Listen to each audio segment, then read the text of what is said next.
I'm not here to teach you what to think. I'm here to teach you how to think. We're talking now about rules of relationships, page 88. In the course of my development, I've probably experimented with most relationship type structures. Everything from monogamous relationships to open relationships to BDSM style relationships and almost everything in between. The only type of relationship I haven't really experimented with is homosexual relationships. Not my thing. I don't swing that way. No offense if you do, but wasn't for me. All right. In experimenting with all those relationships, I have figured out what type of relationship works best for me. In that, I also learned that every relationship needs rules. Now, I know that some people have these no rules relationships. In my studies, in my experience, no rules relationships can only work if you have zero expectation of the other person. And it's a great intellectual construct. It doesn't work in real life.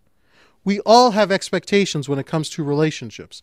We all have things where we don't even talk about it. We just assume certain things. What's one of the biggest assumptions that people will make in relationships that usually fucks them up? The biggest assumption is you're monogamous. That is the biggest assumption that people will make.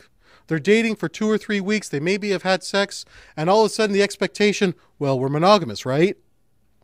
Monogamy is the biggest expectation that people have, and usually the one that gets them into the most trouble. I don't think either extreme works. I don't think having too many rules for a relationship works, and I don't think having no rules for a relationship works. I think you have to figure out what rules are important to you. I can't tell you what your rules for relationships are. I can only tell you what mine are. So let's go through some of them, okay? The first rule of relationships under the Frank B Kermit theory is that there's always a leader. There's always a leader. No matter what the relationship is, there's always somebody in charge. The idea of partnerships, where everybody's 50-50, doesn't work.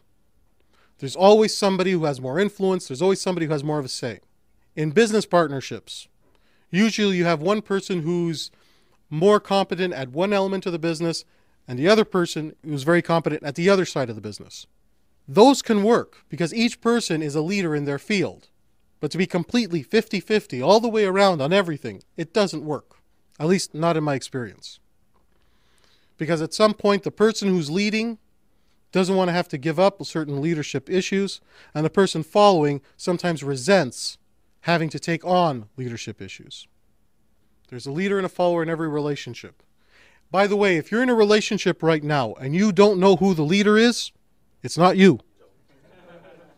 A friend of mine once told me that he plays poker, and he says in every card game there's always a patsy. There's always one person who everybody else plans to take the money from. If you don't know who the patsy is in the poker game, you're the patsy. Another friend of mine came up to me and says, Frank, what if I'm in a relationship with a girl and I let her think she's in charge, but I'm really in charge? What does that work? I said, dude, if she thinks she's in charge, she's in charge. Now, there are men who are submissive by nature and they want to be with a woman who will be in charge. There are some men who really are just very submissive by nature and they want the woman to be dominant. Yeah, to an outsider, it might look like the guy's pussy whipped, but he's going in there saying, I want her to be in charge. I want a mommy to take care of me. And there are some women that, because of their experiences with men, would rather be the one in charge so that they can totally control things like their own fear of abandonment. I've seen many business leaders lead a great business, and etc., like a number of staff. And at home, they're clearly not the leader. Yeah. My question is it because once they're out of work, they need a break, they don't want to lead anymore? I think that they themselves feel so uncomfortable being in charge at work that they're looking for a way to balance themselves outside of the office. I think that their submissive nature is their real nature, and what they do at the office is just a mask. I understand the thing. I know that in the BDSM culture, a number of the submissive males in the BDSM culture are actually masters of industry. That's why a lot of them wear masks, because they don't want their identities to be seen.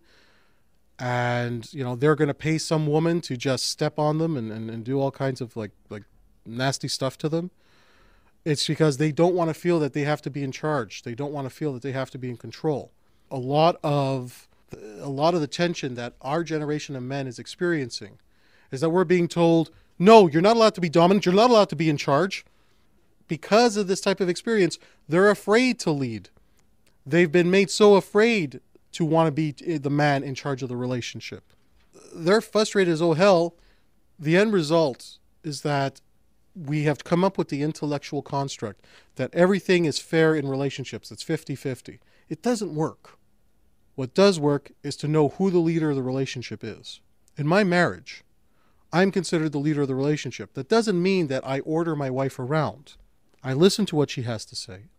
If she has a real concern, I take it into consideration. If she's worried about something, it's my job to oversee it to make sure that nothing bad happens to us. But I am the leader of the relationship, and you know what? Well, I got a high-quality wife. She gets it. She understands that, wow, she's been relieved of the responsibility because most of the men she's dated in her life were mama's boys, and she had to take the lead, and she hated it. Here I come in and I say, no, I'm the one who's responsible, and if anything goes wrong in our relationship, it's my fault. Wow. You want to get with a militant feminist or a girl who really believes in feminism? You don't go there and saying, baby, I'm going to dominate you. You go in there and saying, baby, everything that happens in this relationship is my responsibility, and if it fucks up, it's my fault. He's just relieved me of the responsibility. I can just enjoy it now. Want to fuck? For the benefit of the people at home, one of the things that we're talking about here is the idea that if she's not showing sexual interest in you initially, she would probably make the unfuckable category if she's at least not giving indicators of interest. I would like to challenge that, so I'm just going to throw this out there, play with this belief.